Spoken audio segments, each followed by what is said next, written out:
আজকের এই মিনি ব্লগটা শুরু করছি লেভেল ক্রসিংয়ে দাঁড়িয়ে। আজকে মা আর দিদিকে সঙ্গে নিয়ে বেরিয়ে পড়েছি ঘুরতে।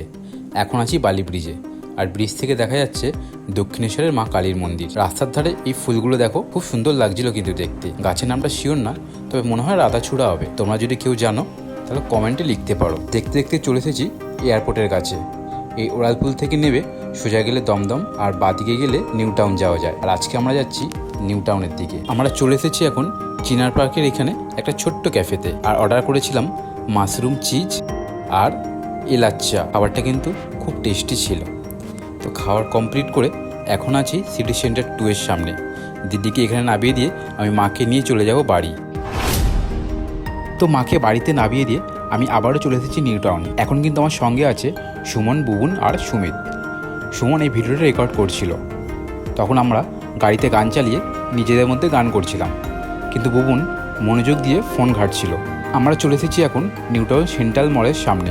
এখানে কিন্তু ইভিনিং বা নাইট হ্যাং আউটের জন্য একটা পারফেক্ট প্লেস। যারা যারা এখানে এসেছো তারা তো জানো জায়গাটা কত সুন্দর। আমরা যাচ্ছি ব্রিজের নিচে। জায়গাটা দেখো কি সুন্দর। এখানে ছবিগুলো কিন্তু খুব অ্যাস্থেটিক আর কালারফুল আসে। তারপর আরও কিছুটা সময় আড্ডা মেরে বাড়ি যাওয়ার সময় সুমন এই ভিডিওটা করেছিল। আমরা তিনজন কিন্তু খুব এনার্জেটিক ছিলাম আর খুব মজা করছিলাম, কিন্তু বুবুনও তখন কিছু একটা ব্যাপার নিয়ে আপসেট ছিল, কিন্তু কেন জানি না। যাই হোক, আমাদের মতো এনার্জেটিক থাকতে হলে কিন্তু প্রেম করা যাবে না। আর রাত 11:30টার সময় বাড়ি ফিরলেও কেউ কিছু বলবে না। আশা করি তোমরা বুঝতে পেরেছো বুবুনের আজকের আপসেট থাকার কারণটা কী।